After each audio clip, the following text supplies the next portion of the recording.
यही मैं पश्चिम बंगाल के मुसलमानों को दिखा रहा हूँ। बीजेपी को रोकने का ठेका ये लोग आपको देते हैं, लेकिन जब बात बीजेपी को रोकने की आती है, टीएमसी अलग चुनाव लड़ती है, सीपीएम अलग चुनाव लड़ती है, कांग्रेस अलग चुनाव लड़ती है। बेवकूफ समझ के रखा है बंगाल की जनता को। एसआईआर के नाम पर 27 लाख वोट कटे और लॉजिकल डिस्क्रिपेंसी के नाम पर गलत करते हैं, लेकिन 27 लाख वोट किसको जाते वो तो नहीं मालूम।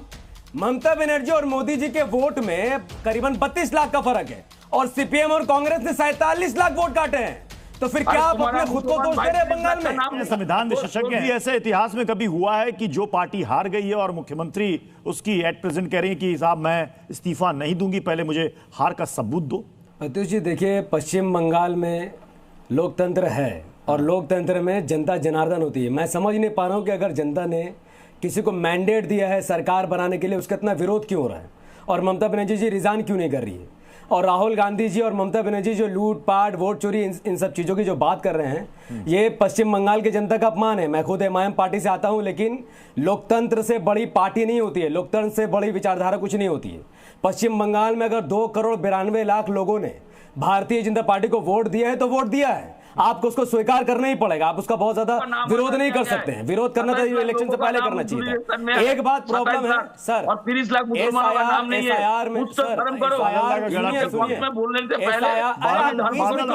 प्रत्युष जिनको रोकिए, मेरी बात कंप्लीट होने दीजिए, मेरी बात कंप्लीट होने दीजिए। बादल दा, अभी आप कह रहे थे कि गला खराब है, गला खराब है, उन्होंने कहा जनादेश का अपमान मत कीजिए, तो गला ठीक हो गया। मेरी बात पहले कंप्लीट होने दीजिए। आ रहा हूं, मुझे अभी करता हूं। ऐसा मत करो, इनको रोकिए, ऐसा मत करो। बादल दा एक सेकंड, बादल दा नफीस अंसारी एआईएम काफी देर से वेट कर रही थी, उनको सवाल तो पूछने दीजिए। एक मुसलमान अभी आपकी पोल करता हूं, रुक जाइए। बादल दा एक सेकंड एक करके बोले प्रत्युष जी को म्यूट कीजिए, मुझे मेरी बात रखने दीजिए। बादल देवनाथ जी सुन तो लीजिए, थोड़ा सा गले को आराम दीजिएगा तो फिर अपनी बारी में और अच्छे से बोल पाएंगे। देखिए मैं इस बात को मानता हूं, एसआईआर के नाम पर 27 लाख वोट कटे और लॉजिकल डिस्क्रिपेंसी के नाम पर गलत करते हैं, लेकिन 27 लाख वोट किसको जाते वो तो नहीं मालूम। ममता बनर्जी और मोदी जी के वोट में करीबन 32 लाख का फर्क है और सीपीएम और कांग्रेस ने 47 लाख वोट काटे हैं। तो फिर क्या आप अपने खुद को दोष दे रहे हैं बंगाल में? आप बंगाल में बीजेपी के खिलाफ लड़ रहे थे या किसके खिलाफ लड़ रहे थे? सर पश्चिम बंगाल के इलेक्शन में, अरे बादल देवनाथ जी सुनिए, आपको कांग्रेस से क्या लेना देना है? आपको कांग्रेस से क्या लेना देना? आप क्यों जवाब दे रहे हैं? आप कांग्रेस के स्पोक्स पर्सन हैं।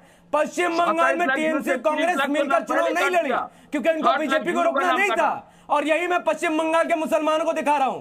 बीजेपी को रोकने का ठेका ये लोग आपको देते हैं, लेकिन जब बात बीजेपी को रोकने की आती है तो टीएमसी अलग चुनाव लड़ती है, सीपीएम अलग चुनाव लड़ती है, कांग्रेस अलग चुनाव लड़ती है। बेवकूफ समझ के रखा है बंगाल की जनता को। और अगर बंगाल की जनता ने बीजेपी को मेंटेन दिया तो मानते क्यों नहीं आप? अगर आप नहीं मानते तो 2,92,00,000 लोग क्या करेंगे जिन्होंने बीजेपी को वोट किया है? और सर, अरे उम्र से कुछ नहीं होता सर, उम्र से कुछ नहीं होता। मेरा उम्र आपसे कम है, लेकिन मैं बलात्कार के खिलाफ रहूंगा, भ्रष्टाचार के खिलाफ कांग्रेस को भी लाइएगा, कांग्रेस को भी लाइएगा यहाँ पर।